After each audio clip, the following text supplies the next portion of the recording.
The movie opens with a gripping scene where the protagonist, Frank, is unexpectedly incapacitated by a neutralizing gun wielded by two armed assailants. As he collapses, the world around him fades into darkness. Upon regaining consciousness, Frank finds himself in an unfamiliar and bizarre environment, a cell unlike any other. The most striking feature of this cell is its door, covered with a peculiar device that emits a rotating light. This light seems to have an unusual effect on Frank, triggering vivid flashbacks, providing glimpses into his past life. Soon, an unexpected visitor makes its presence known. A robotic entity, equipped with a camera, descends from the ceiling. From this machine emerges a voice, introducing itself as Howard. Frank and Howard engage in an initial dialogue, during which Howard reveals his role as Frank's life support officer, or LSO. However, this term baffles Frank, leaving him with more questions than answers. As their conversation deepens, Frank inquires about his presence in this strange place. Howard's cryptic response indicates that Frank has been previously informed, a fact which Frank cannot recall. The revelation that he is under arrest confounds Frank even further, especially since he is convinced of his own innocence.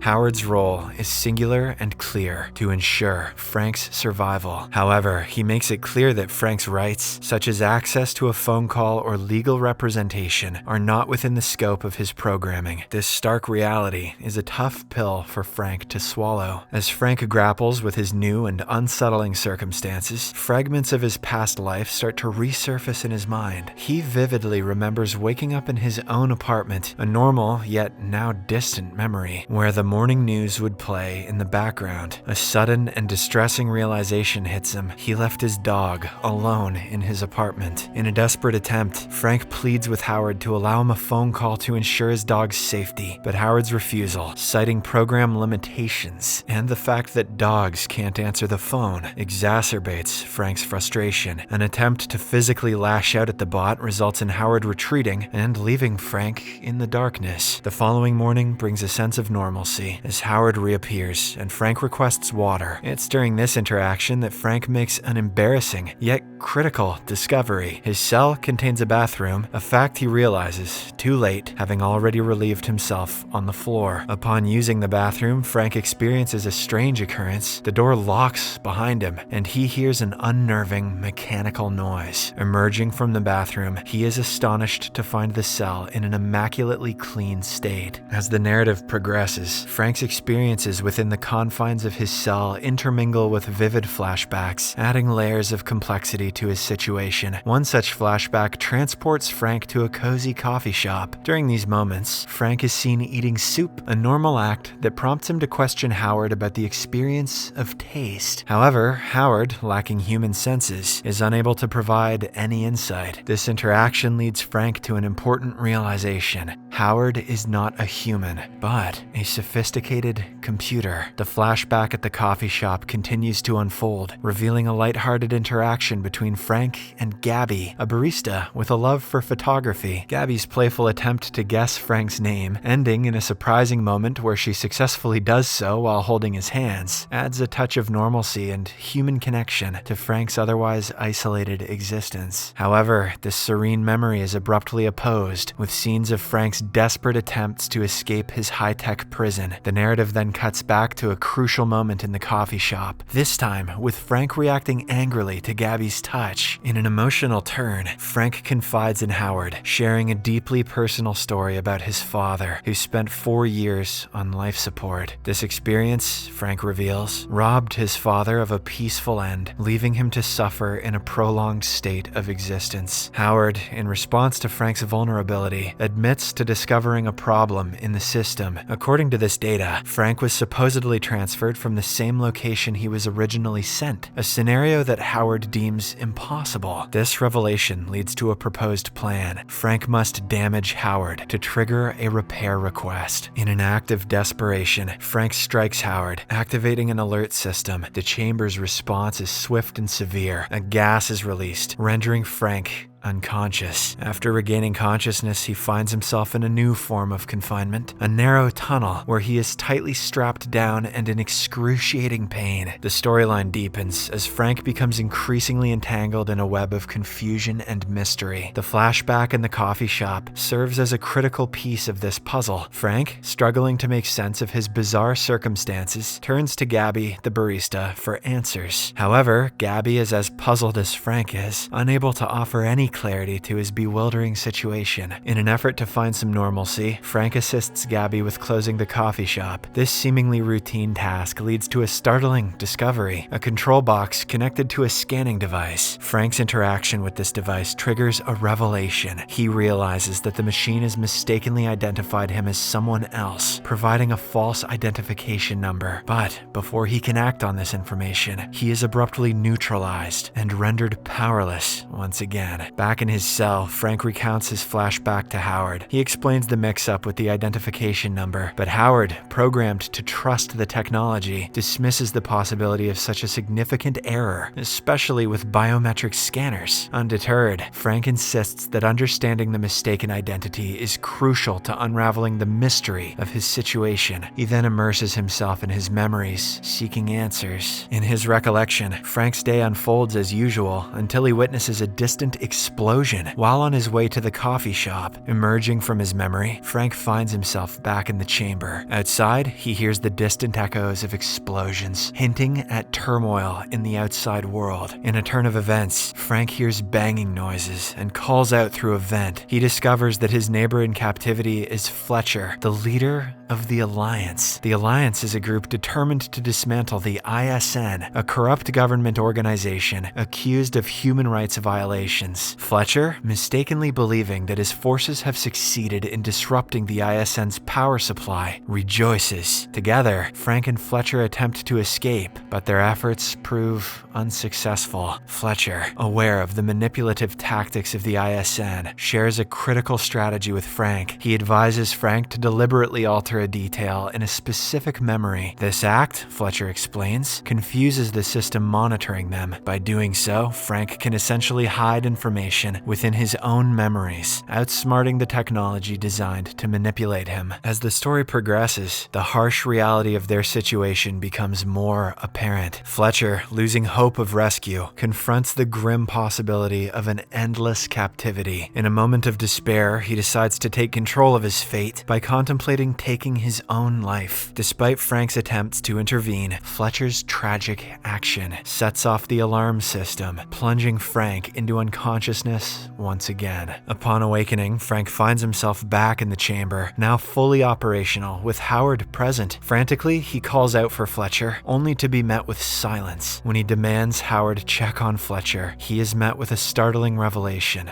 Howard, having undergone a reboot, has no recollection of Fletcher. Back in the realm of his memories, specifically the coffee shop, Frank encounters a new twist. Gabby hints at a pre-existing familiarity between them. In a moment of cautious strategy, Frank takes cover behind the counter to avoid being scanned and identified. He trusts Gabby enough to share the whole truth about his situation. The film then illustrates Frank's relentless efforts to manipulate his memories to evade his arrest. He revisits the same day repeatedly, each time attempting to tweak the narrative. With Gabby's assistance, Frank envisions a scenario where he successfully ambushes the guards. He interrogates them for information, but realizes that they cannot provide knowledge beyond what he already possesses, as they are merely figments of his memory. The plot picks up with a significant development. Howard experiences a brief malfunction. This technical hiccup offers Frank a window of opportunity, which he discusses with Gabby, now portrayed as his girlfriend in his memory. Their shared space, Frank's apartment, is transformed into a war room of sorts, covered with detailed diagrams, charts, and drawings. These visual aids represent their combined effort to formulate an escape plan. Frank has meticulously calculated that Howard malfunctions every 3 months, leading him to believe that the current day is crucial for executing their carefully crafted plan. In a decisive moment, he heads to the coffee shop, where an emotional exchange occurs. Gabby implores Frank to find her again if their plan succeeds, demonstrating Demonstrating a blend of bravery and strategy, Frank allows himself to be arrested by the guards, playing into the hands of fate. Upon regaining consciousness in his cell, Frank wears his uniform with purpose and requests Howard open the bathroom door. In a bold move, he blinds Howard, triggering the alarm system. He strategically covers his face and takes refuge in the bathroom. When a security robot arrives, Frank skillfully disables it using a pipe from the bathroom door. His escape leads him to a tunnel, and he ascends a ladder, emerging into what appears to be a barren landscape. Continuing his journey, Frank encounters a series of wind turbines and eventually stumbles upon a gas station. There, a startling revelation hits him. The photographs of Gabby on the wall indicate that he is still trapped within his own memory, confined in his cell with Howard. The next morning brings a desperate ultimatum from Frank to Howard. He declares his refusal to eat or drink, highlighting the inevitability of his death if he remains imprisoned. He implores Howard to release him, as its primary function is to keep him alive. Howard, however, is confounded and remains unyielding in its programming. In a moment of revelation, Frank discloses the reason for his detention, his involvement with the Alliance, and his creation of a virus designed to crash the ISN system. He has cleverly hidden the virus's location within his own memories, a fact that the ISN desperately seeks. Despite this crucial information, Howard remains steadfast in its programming, unable to assist Frank beyond its predefined directives. The climactic moments of the film delve into a profound and emotional sequence. Frank, pushed to the brink of despair, requests Howard to play music as he prepares for a suicide attempt. In a harrowing scene, Frank hangs himself, mirroring a critical moment in his recurring coffee shop memory. In this memory, Gabby pleads with him to stop. Simultaneously, Howard urges Frank to reconsider his drastic action. This intense moment blurs the lines between Frank's memories and his stark reality. In a twist of fate, the security robot intervenes, cutting Frank down and saving his life. Seizing this unexpected chance at survival, Frank dashes out of the cell. Amidst the chaos, Howard assists Frank by shutting the door behind him, aiding in his escape. The narrative briefly shifts, revealing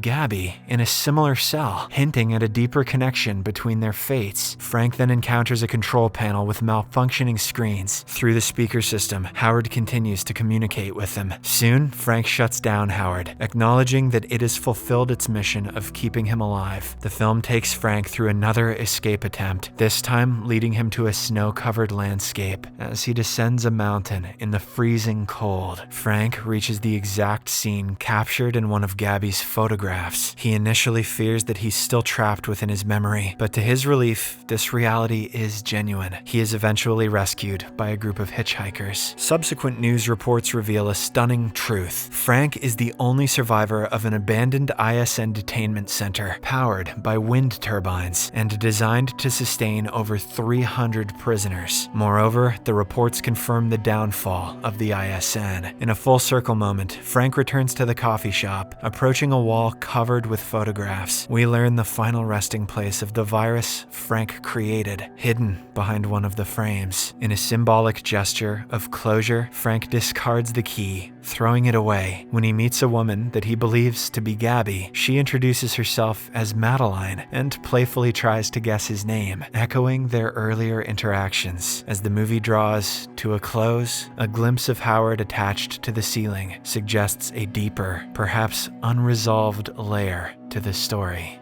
I'll say, what happened to his dog?